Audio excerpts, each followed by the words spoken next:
Jaringan sindikat pembobol selaku tim eksekutor memaksa kepala cabang menyerahkan user ID aplikasi core banking sistem milik teller, dan kepala cabang serta apabila tidak mau melaksanakan akan terancam keselamatan kepala cabang tersebut beserta seluruh keluarganya secara in absentia atau tanpa kehadiran fisik nasabah senilai 204 miliar rupiah yang terjadi pada tanggal 20 Juni 2025 dan diungkap rekan-rekan penyidik dari Subdit 2 Perbankan di Tipideksus Baris Krim Polri. Perlu kami sampaikan bahwa pengungkapan ini didasari oleh laporan polisi nomor LPB 311 bulan Juli 2025, tanggal 2 Juli 2025, serta surat perintah penyidikan nomor SP Sidik 646 7 Romawi 22 225 di Tipideksus tanggal 3 Juli 2025. Sejak awal bulan Juni 2025, jaringan sindikat pembobol bank yang mengaku sebagai Satgas Perampasan Aset melakukan pertemuan dengan kepala cabang pembantu salah satu bank BNI yang ada di Jawa Barat untuk merencanakan pemindahan dana pada rekening dorman. Kesimpulan dari pertemuan tersebut, kami sampaikan bahwa jaringan sindikat pembobol bank yang mengaku sebagai Satgas Perampasan Aset menjelaskan cara kerja serta peran masing-masing dari mulai persiapan, pelaksanaan eksekusi sampai tahap imbal balik hasil. Jaringan sindikat pembobol bank selaku tim eksekutor memaksa kepala cabang menyerahkan user ID aplikasi core banking sistem milik teller,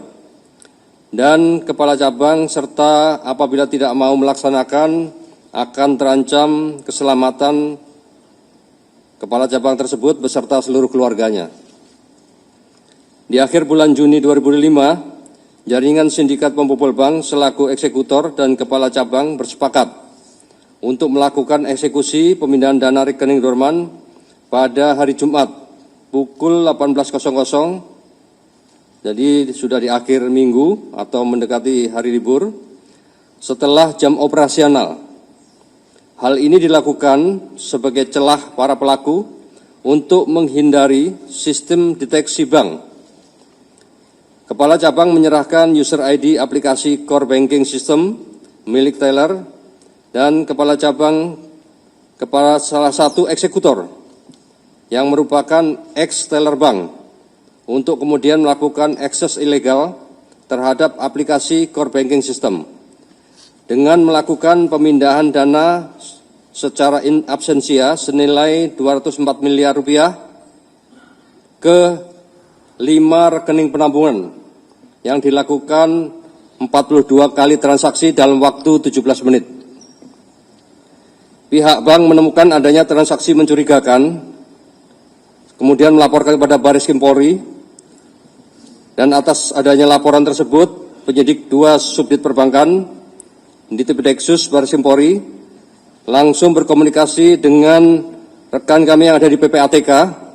untuk melakukan penelusuran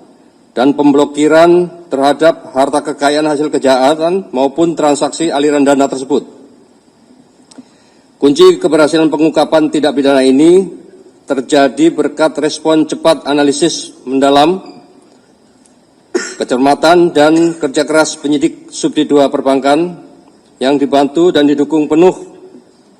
oleh rekan-rekan kami yang ada di PPATK. Dari hasil penyidikan yang dilakukan, berhasil memulihkan dan menyelamatkan seluruh dana yang ditransaksikan secara ilegal dengan total 204 miliar rupiah, serta dari proses penyidikan tersebut, penyidik telah menetapkan 9 orang tersangka yang terdiri kita kelompokkan. Yang pertama yaitu kelompok pelaku yang berasal dari karyawan bank, yaitu AP, 50 tahun, selaku kepala cabang pembantu, yang perannya memberikan akses ke aplikasi core banking system kepada pelaku pembobol bank untuk melakukan transaksi pemindahan dana secara in absentia. Yang kedua yaitu GRH, 43 tahun, selaku Consumer Relation Manager dengan peran sebagai penghubung antara kelompok jaringan sindikat pembobol dengan kepala cabang pembantu. Kemudian kelompok pelaku pembobol atau eksekutor, yang pertama yaitu C, 41 tahun, dengan peran selaku mastermind atau aktor utama dari kegiatan pemindahan dana tersebut dan mengaku sebagai Satgas Perampasan Aset yang menjalankan tugas negara secara rahasia. Yang kedua yaitu DR, 44 tahun, perannya sebagai konsultan hukum yang melindungi kelompok pelaku pembobol bank serta aktif di dalam perencanaan eksekusi pemindahan dana secara in absentia. Yang ketiga NAT, 36 tahun, dengan peran sebagai ex-pegawai bank yang melakukan akses ilegal aplikasi core banking system dan melakukan pemindah bukuan secara in absentia ke sejumlah rekening penampungan. Yang keempat yaitu R, 51 tahun, dengan peran sebagai mediator yang bertugas mencari dan mengenalkan kepala cabang kepada pelaku pembobol bank dan menerima aliran dana hasil kejahatan. Yang kelima yaitu TT, 38 tahun, dengan peran sebagai fasilitator keuangan ilegal yang bertugas mengelola uang hasil kejahatan dan menerima aliran dana hasil kejahatan. Yang ketiga yaitu kelompok pelaku pencucian uang.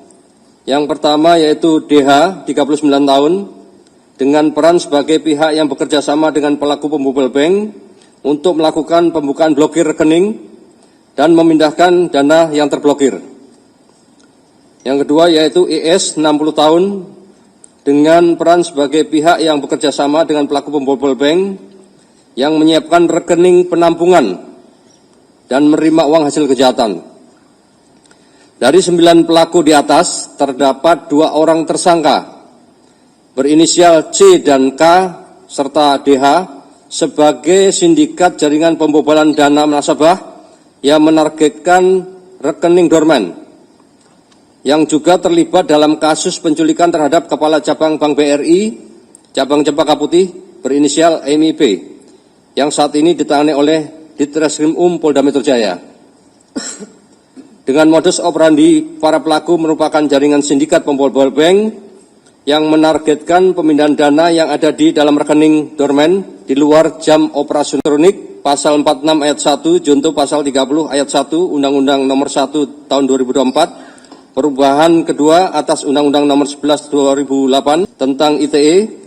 ancaman hukuman yaitu 6 tahun penjara dan denda 600 juta.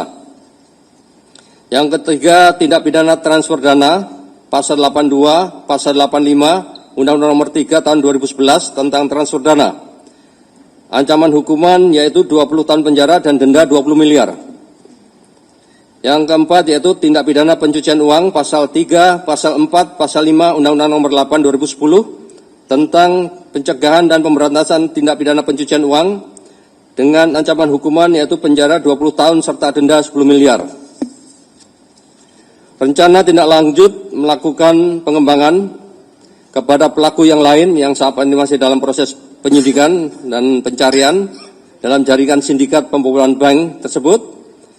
dengan menargetkan rekening dorman. Tentunya saat ini kami dari Ditreskrim Barres Polri terus melakukan pengembangan kepada pelaku lain yang terlibat dalam jaringan sindikat pembobolan bank yang menargetkan rekening dorman guna pengungkapan secara jelas tindak pidana yang dilakukan. Mendasari kejadian yang ditangani oleh Polda Metro Jaya dan Ditreskrim Barres Polri, kami menghimbau kepada masyarakat untuk lebih hati-hati lagi dan senantiasa selalu memantau rekening secara rutin, memperbarui data diri secara berkala dan mengaktifkan notifikasi transaksi untuk mencegah nasabah menjadi rekening dorman yang menjadi sasaran jaringan sindikat pembobol bank.